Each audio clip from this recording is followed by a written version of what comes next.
Welcome back. We are at question 6, and just as a reminder, I am reflecting on my answers that I put down in my 21 questions journal. Every single year at the end of the year, I do a deep self-reflection process, and so much has changed in my life in the last 6 months. So the first 6 months of this year, that I wanted to go back in and do a renewed reflection on what I wrote down to see if there was anything that I need to update just as it relates to how much has changed. Typically, my life doesn't change as much as it's changed this year. And so what I would do with the journal is just use it as a reference point to kind of stay on track and stay focused. But because so much has changed in my life, like getting engaged and becoming pregnant, these were just not things that I could have anticipated writing my thoughts and feelings down about at the beginning of the year or the end of last year, beginning of this year.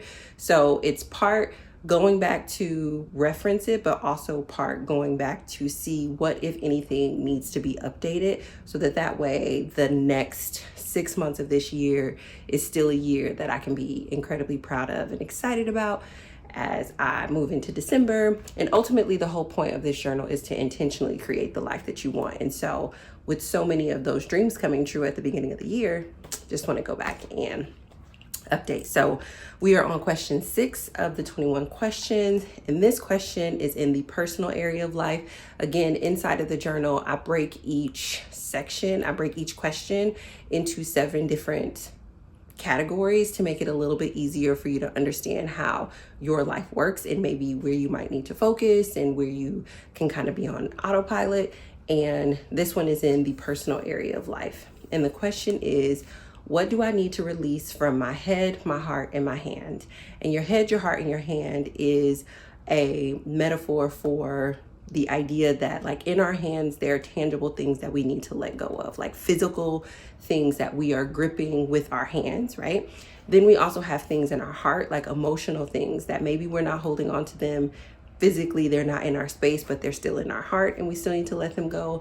And then the head is a reference for those mental things that you need to let go of. And what you have to let go of sometimes mentally is different than what you have to let go of emotionally and also physically. And so this kind of just gives you an alliteration to remember that when we're letting go and when we're releasing, it really should be at those 3 different levels: your mental, your emotional, and your physical. That said, we will start with my answer for my hands. So what do I need to let go of for my hands? What are the physical things? Which this should come as no surprise because this is a running theme. It's just clothing and furnishings. And I think just for the last few years, I have been on this personal style, like, how do I want my home to be? I've been on this journey for the last 3.5, 4 years. And I think maybe last year, the year before last, I was moving into a little bit of a space of maybe regret or shame about it, because I'm like, why don't you have this figured out? Why don't you just know already? And it's just like, a lot of it, I just don't know because I don't know. It's the first time in my life where I've had the resources and the time to be able to focus on it. And what I've realized in the last 6 months of me focusing on it this year is it's not even that I didn't have the resources or the time to focus on it. It's that I didn't understand until recently that both personal style and home are forms of self-expression. And most of my self-expression comes through me working. It doesn't come through me living.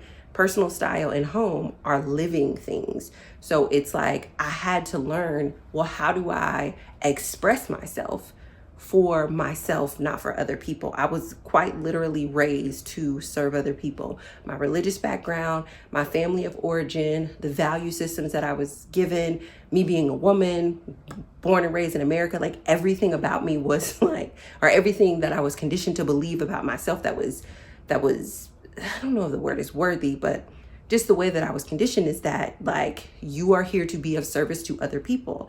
And so even though I express myself in this big, audacious, confident way in my work, that was the only place where I felt safe or I felt right to be able to express myself.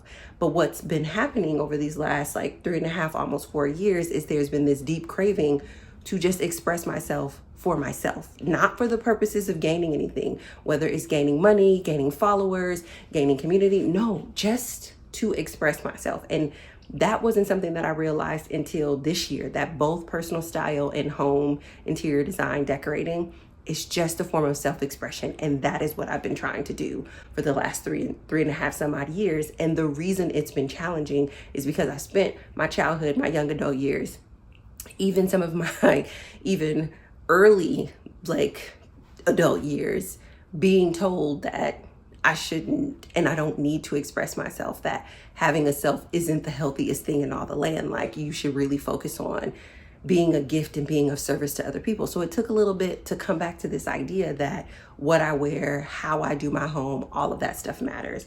And so when I think about what I need to let go of from my hands, it's specifically like the clothes that don't serve me. And if I think about where I was December doing this reflection process, it wasn't where I'm at now, where obviously there are clothes that I need to let go of because quite literally they don't fit anymore, right? It's very different. But if I think about in December, it was just those clothes that I wore because that was the right thing to do, or this is what you wear when you're doing this and this and this. What has since happened in these 6 months, and I had talked about this a little bit on TikTok, is through this pregnancy, something that I'm realizing that I'm actually letting go as it relates to my clothes is this deep sense of modesty. Like I was born and raised to be modest, like just deeply religious. And I think that there is something really beautiful about that. But the unintentional harm of me being raised to dress so modestly was a completely warped perception of my body, because my body was so over sexualized and I was so deeply encouraged to be modest to the point of like, this is how you protect yourself, that I did not have a good sense of what my body was. And so if I think about this idea of where I'm at now, it's like, yes, I still need to continue to let go of clothes that are excessively modest because of the image that I had of my body in my mind and the actual body I have, they weren't accurate. They weren't accurate. So it's like, as I'm updating this and my pregnancy is bringing me into this space of feeling so connected to like my body, so connected to my like femininity, so connected to my sensuality, just super connected to all of these aspects of myself that were stifled, if not discouraged from existing like out in the open. It was like if my sensuality existed out in the open, I had done something wrong. If my femininity existed out in the open, I had done something wrong. And through this pregnancy, I'm realizing like, no, nothing has gone wrong and I haven't done anything wrong. And I kind of like it. I kind of like the video that I put up the other day when I went to the grocery store and I had my bump out. I love it. Like, I'm so grateful that I was pregnant at this size through the summertime, because obviously if it was the wintertime, I wouldn't even have been able to do that, to be able to see how comfortable I actually am in my own skin. And so there's a part of me that's like, I truly hope that going through this process, when I'm no longer pregnant and I don't have a bump, I still feel that confidence around showing my midsection and showing my curves, or showing just different parts of my body that I can't say I wasn't allowed, because there was, it was because I wasn't allowed, because I wasn't allowed. So I think that as it relates to where I'm at right now, I have released all of the things from my hand as it relates to clothes that actually aren't a part of my personal style. And that's been really wonderful.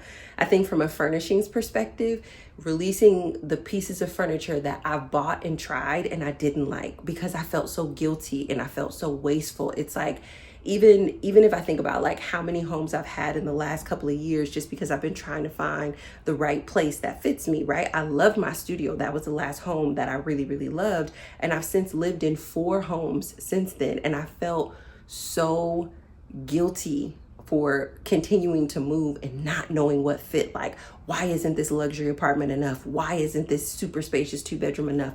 Why? And it's like, it's not about it being enough. It's not what I want.